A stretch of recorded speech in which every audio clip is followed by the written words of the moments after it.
looking at the new report from the prestigious New England Journal of Medicine just a couple of months ago,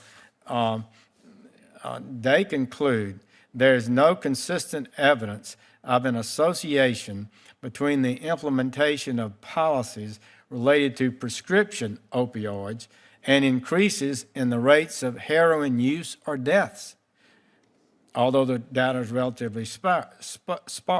Alternatively, heroin market forces, including increased accessibility, reduced price, and high purity of heroin, appear to be the major drivers of the recent increased rates of heroin use. Do you agree with that, Mr. Milione? Senator, we're focused both on the prescription. No. Do you agree with that or not? It's not a yes or no answer, Senator. Well, it is. Mr. Botticelli, you're supposed to set drug policy for America. You're what they used to call the drug czar. Do you agree that reduced price, high purity, and increased accessibility of heroin are the major drivers of the recent increase in rates of heroin use? So this study was actually undertaken a question that I had about what we were hearing about, does reduced availability of prescription drugs drive people to heroin, right? So there's been folks who have said, if you clamp down on heroin. Well, look, I'm sure some do. Yeah.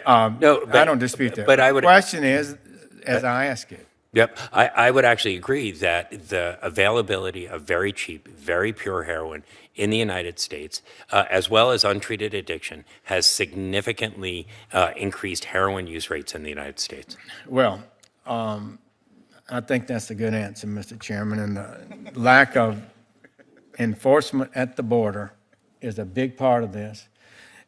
I'll just say this personal story. In the 1970s, I became a assistant United States attorney.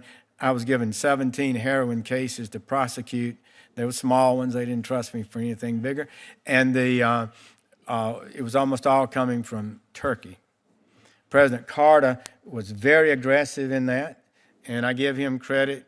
I came back in 1981 as United States attorney, and we went several years before we saw a heroin case. Supply is important. We can impact supply.